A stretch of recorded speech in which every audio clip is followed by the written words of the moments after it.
Welcome back to the channel, everyone. Well, today we're about to get into a really cool upgrade. So we are working on a new Beamer Haas Performance upgrade. This is a high pressure fuel pump overdrive for those guys that have the early model N55s, that have the older style N54 high pressure fuel pump. This will work for, like I said, the N54 and N54, the N55 and N54 models. What we've got is a chain and sprocket upgrade. So this is gonna cause some work, guys. We are gonna have to put the car in the air. I've got to drop the oil pan, all that fun stuff. But what we're doing is we're upgrading with a chain and sprocket that's going to overdrive that high pressure fuel pump by roughly 40, I think it's like 45%.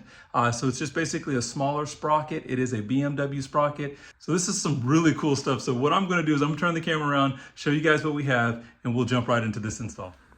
All right, guys, so what we have here that we're gonna be working on is a new chain and sprocket for the high pressure fuel pump. This is going to attach to the vacuum pump on the engine. So what we're going to do is you see I've started to remove some of the components here. I've got my idler pulley just kind of pulled out of the way. I need access to this, the vacuum pump here. So I'm gonna have to remove that cover.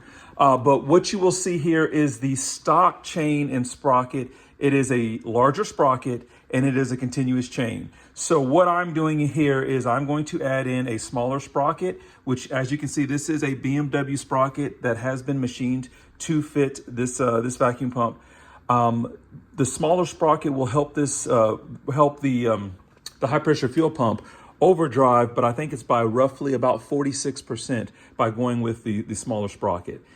There are some other kits out on the market that do this as well. However, they have a continuous chain, which means that you would actually have to remove the crank hub. And I was trying to avoid that, as well as Beamer Haas Performance was wanting to try to avoid that as well too. So they have created this kit that comes with a master link. So, and some people might say, hey, well, BMW did not provide a master link on their timing kits or any of their chains. Why are you using a master link now? What I would say to that is, again, this is going to be a lot simpler of installation. There are a lot of European manufacturers that actually do use master link kits. It's just BMW, it's not a common practice for them. However, like Mercedes, even on their AMG applications, do use master links. And if you do it properly, you install it correctly, you should not have any issues whatsoever. So that is the option that I decided to go with. That's what the new kit provides, and that's going to be a little bit less of a task as far as installing the kit itself, but it is still going to be a pretty involved install. So what I will do is I'm going to show you guys what that looks like. Our first thing is we're going to have to go ahead and get this timing cover off. I call it timing cover. It's not a timing cover, it's a vacuum pump cover. So we've got to get this cover off. To do that, there are tools that you can use that will actually, I believe the tool I saw would actually push in on one side, which actually pops out the other. But what I'm going to use is the old, like, just hammer and a screwdriver trick, just a flathead. Now, one thing we want to make sure is that we're getting into plastic when we use this screwdriver. We do not want to get into the metal, but that should be a pretty simple way to get this removed. So I'm going to start working on that now.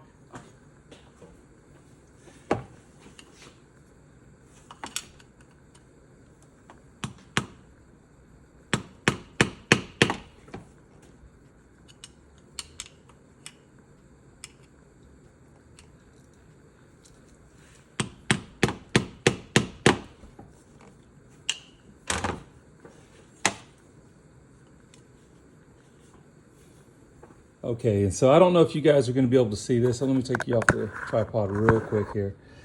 But hammering into it, I got a little small slit there, if that's showing up, okay? That is actually from the screwdriver that I was using. What I'm going to do now is I've got a good sized pry bar here. And if I can use that slit here, we're going to try to see if we can't get this stuck in here. Now, of course, we've got to be careful because we're not trying to break anything, but trying to get this to pry off or pry open. There we go. We got some movement there. I don't know if you guys could hear that or not, but it did slide out some. Let me see if now I can use a smaller one. And that one probably doesn't have enough leverage. No. So kind of need that slit to be a little bit bigger.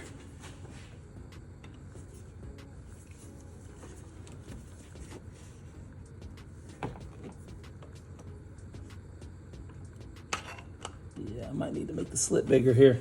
So give me just a second. We'll keep hammering away at it, and then we'll try again. Of course, got a couple of different sizes pry bars, so let's see if one of these other ones works.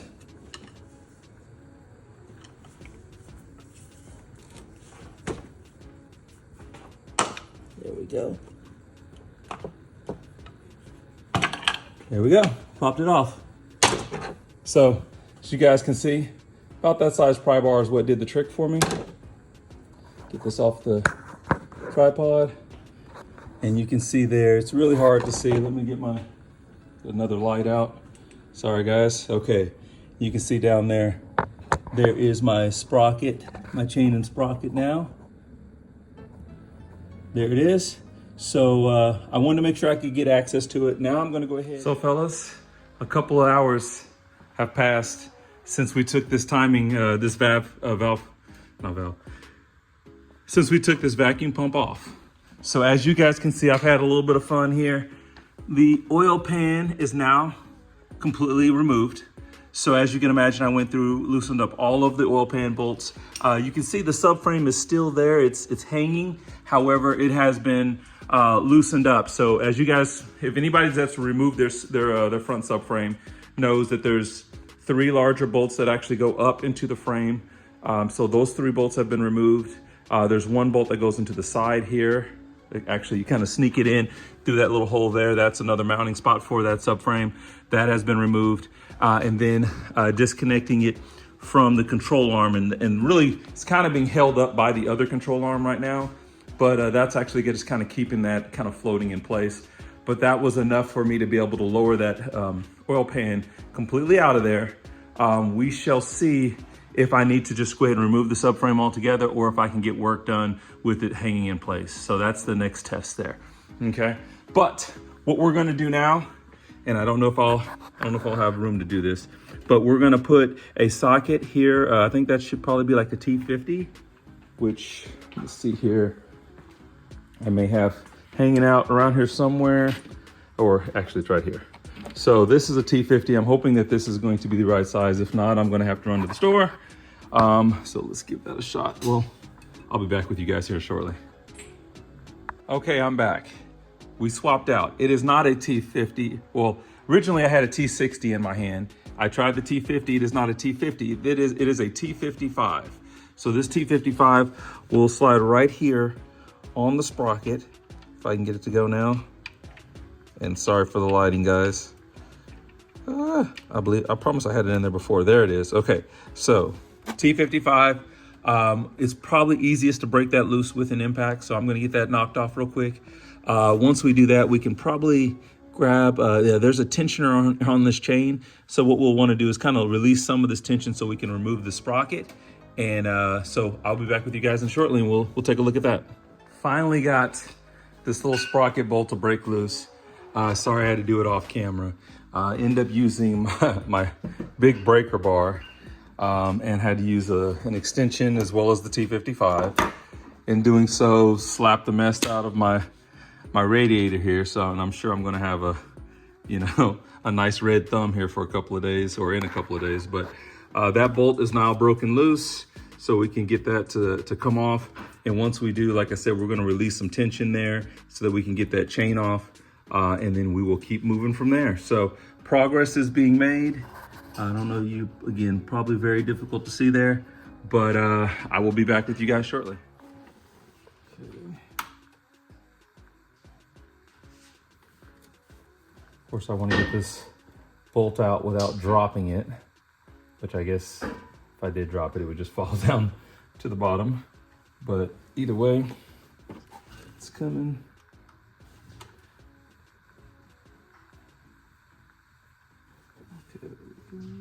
Almost there. There we go. Okay, so we got the bolt off there.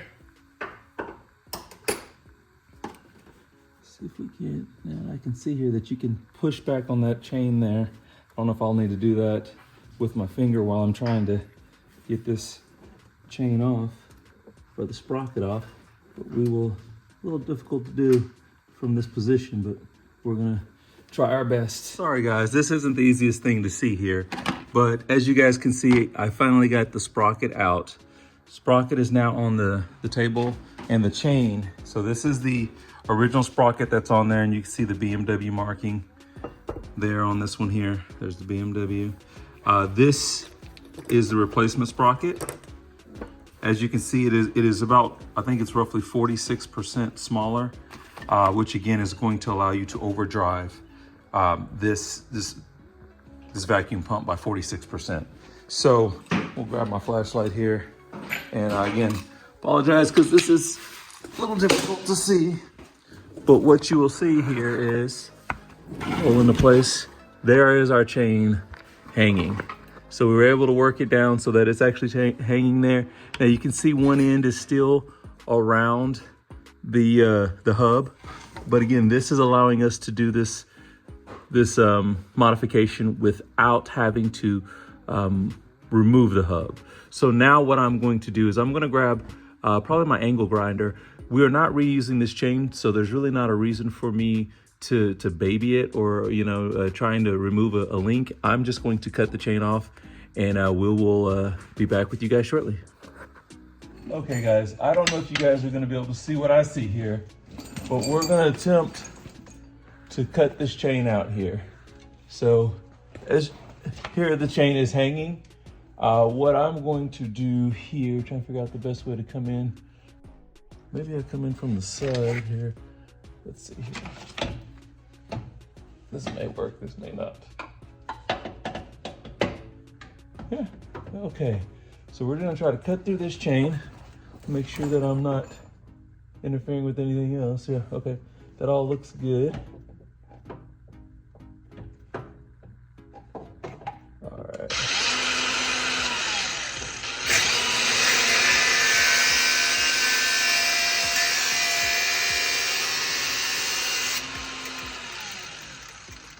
Boom, chain is cut, just like that. So, very simple, got it cut. All right, just for comparison here, we've got the original chain out. That's the one, of course, the darker one. That's just from the oil residue and being in there for so many miles. As you can see, this chain is shorter, and that is on purpose. That is because we have a smaller sprocket. So, that was easy to get out. Basically, I just went ahead and put a large with my torque wrench, but I put that on there, was able to turn the engine over a few times. And basically what I was doing is basically unrolling the chain off of the hub, the hub sprocket. So now I'm gonna go ahead and feed the new one in, and then we will reverse the installation and see if we can't get all of this stuff put back together. Actually, I say that I will be back with you guys here in a momentarily, because we're gonna have to set the master link in, as well as put the new sprocket on. So we'll see if we can get some of that recorded as well too. Well, unfortunately, we have developed ourselves a little problem. So if we take a look over here at the workbench, we have our new chain, we have our old chain, and we have timing pieces that are broken, that have just gotten brittle over age and have broken. So what does that mean? That means that the thing that I had been thinking about doing, the thing I've been wrestling with, which was doing a full out timing chain job on this car, because it already has 173,000 miles, that is no longer something that I have to think about, because it has to get done. So with all that said, might as well end the video here, guys. So this doesn't get drawn out, I'm just gonna break this into 2 videos. I've got to go inside, order some parts. But I've got to get a full timing chain kit to go with this kit, because again, my car has too many miles on it at this point. So as you guys know, with heat cycling, things of that nature, and I will say that I have heard in the past where I thought, well, is that a little bit of timing chain rattle? Am I hearing some noise from the valve cover? Didn't quite know what to do with it, but at this point, I no longer have an option. So you guys stay tuned. Be ready for the next video. Guys, check out the playlist if you're new to the channel. I've got lots of videos for the N55 and the F10. Also got new stuff coming for the G05 as well here, this X5. So everyone be safe. We'll catch you guys in the next video.